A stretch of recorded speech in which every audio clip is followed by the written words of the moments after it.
नगर परिषदेकडे कुठलाही आदेश नाही, केवळ ती जागा बळकावून त्या ठिकाणी त्यांना इमारती बांधायची आहे, त्या गाळे बांधायचे आहेत, हे आमच्या लक्षात आलेलं आहे. ही एक ऐतिहासिक वास्तू जतन करण्याच्या ऐवजी त्या वास्तूची नासधूस झालेली आहे. जागा जिल्हा परिषदेची आहे, तुम्ही आरक्षण कसं टाकताय? जर आरक्षण टाकले असेल तर उठवता येते ना. तो काय सुप्रीम कोर्टाचा आदेश आहे का राष्ट्रपतीचा आदेश आहे? तुम्ही तुमच्या सोयीसाठी काहीही कराल. एखाद्या शेतकऱ्याच्या शेतावरती तुम्ही आरक्षण टाकता आणि कोणीतरी तुमच्याच कुठल्या तरी राजकारण्यानं ती जागा पुन्हा विकत घेतल्याच्या नंतर ते आरक्षण उठवता.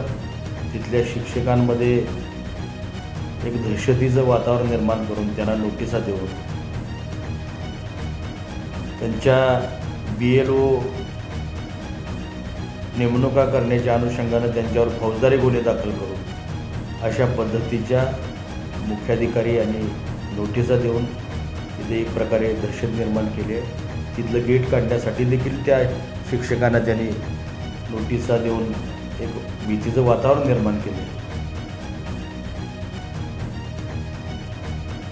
काल परवा मोहोळ शहरातील जिल्हा परिषद प्राथमिक शाळा क्रमांक 1 आणि 2च्या अनुषंगानं मोहोळ नगर परिषदेचे मुख्याधिकारी, नगराध्यक्ष आणि काही नगरसेवकांनी जिल्हा परिषदेच्या या शाळेमध्ये जाऊन तिथं अनाधिकारानं आणि बेकायदेशीरपणानं तेथील लावलेली फळाची झाडं, ऑक्सिजन देणारी झाडं JCBच्या सहाय्याने नष्ट केली आणि नगर परिषदेच्या इमारतीचं त्या ठिकाणी भूमिपूजन केलं. खरं तर विकास कामाला आमचा कोणाचाही विरोध नाही, अडथळा नाही, परंतु तिथल्या शिक्षकांमध्ये एक दहशतीचं वातावरण निर्माण करून त्यांना नोटिसा देऊन त्यांच्या BLO नेमणुका करण्याच्या अनुषंगानं त्यांच्यावर फौजदारी गुन्हे दाखल करून अशा पद्धतीच्या मुख्याधिकारी यांनी नोटिसा देऊन तिथे एक प्रकारे दहशत निर्माण केली आहे.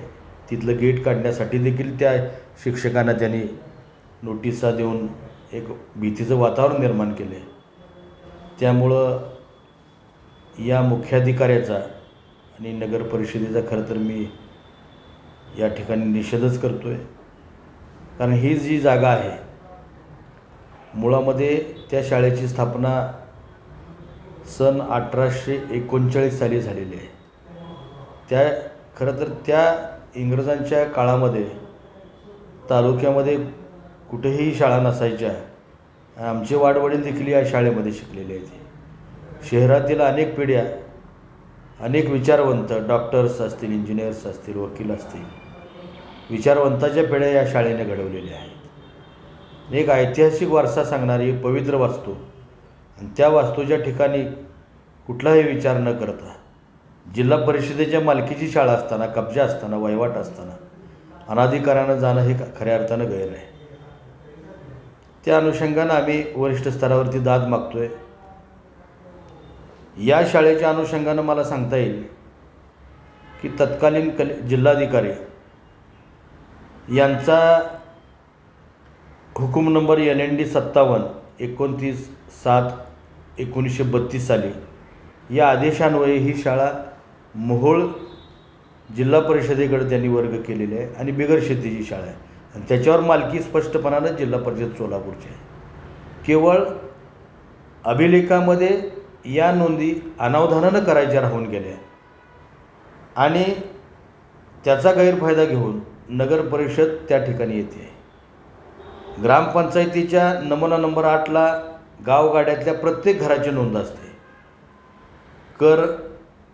जो काय कर गोळा करायचा आहे, पाण्याचा टॅक्स असेल, आरोग्य कर असेल, या अनुषंगानं एक पुरावा म्हणून, दस्त म्हणून त्याच्याकडे पाहिलं जातं आहे. असं ज्या पद्धतीनं जिल्हाधिकारी सोलापूर यांनी जिल्हा परिषद प्राथमिक शाळेला एका आदेशान्वये ही जागा अलॉट केली आहे, तशा पद्धतीची नगर परिषदेकडं कुठलाही आदेश नाही. केवळ ती जागा बळकावून त्या ठिकाणी त्यांना इमारती बांधायच्या आहेत, या गाळे बांधायचे आहेत, हे आमच्या लक्षात आलेलं आहे. त्याचबरोबर त्यांचं एक म्हणणं आहे मुख्याधिकाऱ्यांचं, आम्ही त्या ठिकाणी आरक्षण टाकलं आहे. जागा जिल्हा परिषदेची आहे, तुम्ही आरक्षण कसं टाकताय? जर आरक्षण टाकले असेल तरी उठवता येते ना. तो काय सुप्रीम कोर्टाचा आदेश आहे का राष्ट्रपतीचा आदेश आहे? तुम्ही तुमच्या सोयीसाठी काहीही कराल. एखाद्या शेतकऱ्याच्या शेतावरती तुम्ही आरक्षण टाकता आणि कोणीतरी तुमच्याच कुठल्या तरी राजकारण्याने ती जागा पुन्हा विकत घेतल्याच्या नंतर ते आरक्षण उठवता. म्हणजे हे देखील तुम्ही सोयीने केलेलंच आहे ना. एक तर वादग्रस्त असलेले हे मुख्याधिकारी, यांच्या विरोधामध्ये अनेक तक्रारी आहेत. यांचा कार्यकाल, सेवा कार्यकाल संपलेला आहे. असं असताना या ठिकाणी येऊन त्यांनी राजकारण करून आमच्या तालुक्यामध्ये एक शांततेची घडी विस्कळीत करू नये, आमच्यामध्ये बेबनाव निर्माण करू नयेत. आम्ही विकासाच्यासाठी कधीही 2 पावलं मागं सरकून आम्ही सहकार्य करायला तयार आहोत. परंतु अशा पद्धतीनं अनाधिकारानं मुख्याधिकाऱ्यांनी तिथे येऊन अशा बेकायदेशीर कुठलंही कृत्य करू नये अशी आमची मागणी आहे. आणि आज आम्ही पालकमंत्री महोदयांना, आमच्या पंचायत समितीचे सर्व सदस्य, सन्माननीय सभापती अस्लमभाई चौधरी, उपसभापती आमच्या उल्काताई पाटील, सर्व जिल्हा परिषद सदस्य, आमचं सगळ्यांचं शिष्टमंडळ आदरणीय पालकमंत्री जयभाऊ गोरे साहेब यांना भेटणार आहोत आणि या अनुषंगानं दाद मागणार आहोत. या शाळेचा ऐतिहासिक पुरावा म्हणजे शाळेच्या मैदानामध्ये एक स्तंभ उभा आहे आणि त्या स्तंभावरती तथागत गौतम बुद्ध, कार्ल मार्क्स, येशू ख्रिस्त आणि रवींद्रनाथ टागोर या महामानवाच्या प्रतिमा त्याच्यावरती चित्रित केलेल्या आहेत. आणि त्या स्तंभाच्या खाली अशोक स्तंभ आहे.